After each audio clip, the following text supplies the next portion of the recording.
আসসালামু আলাইকুম। আশা করি সবাই ফিজিক্যালি এবং মেন্টালি ভালো আছেন।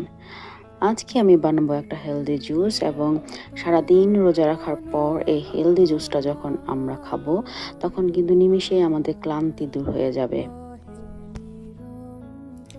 এই জুসটা বানাতে আমাদের খুব বেশি উপকরণ লাগবে না, জাস্ট কয়েকটা জিনিস দিয়েই আমরা খুব নিমিষেই এই হেলদি জুসটা বানিয়ে নিতে পারবো।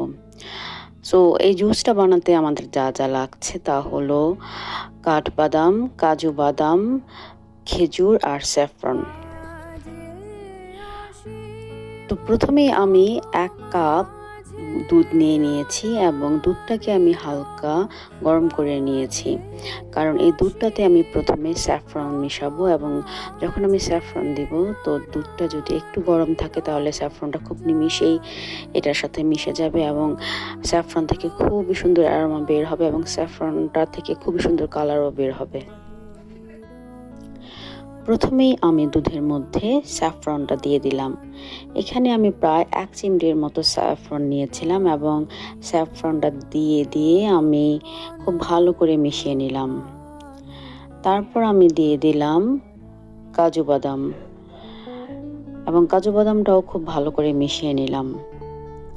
এরপর আমি এখানে অ্যাড করলাম কাঠবাদাম।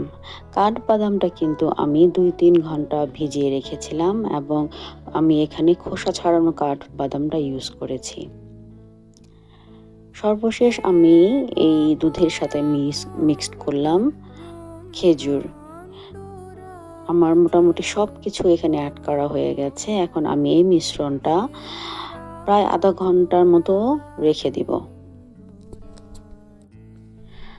আধা ঘন্টা পর আমরা এখানে দেখতে পাচ্ছি যে স্যাফরন থেকে খুবই সুন্দর কালার বের হয়েছে এবং আমি খুব সুন্দর অ্যারোমাও পাচ্ছিলাম এবং আমার বাদাম এবং খেজুর খুব সুন্দর কিন্তু ভিজে গেছে এবং ভিজে কিছুটা ফুলেও গেছে।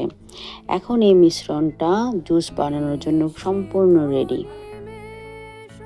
আমি কিন্তু এই জুসটা বানানোর সময় এক্সট্রা কোনো চিনি অ্যাড করছি না, কারণ খেজুর এবং বাদাম থেকে যথেষ্ট মিষ্টি হয়ে যাবে এই জুসটা।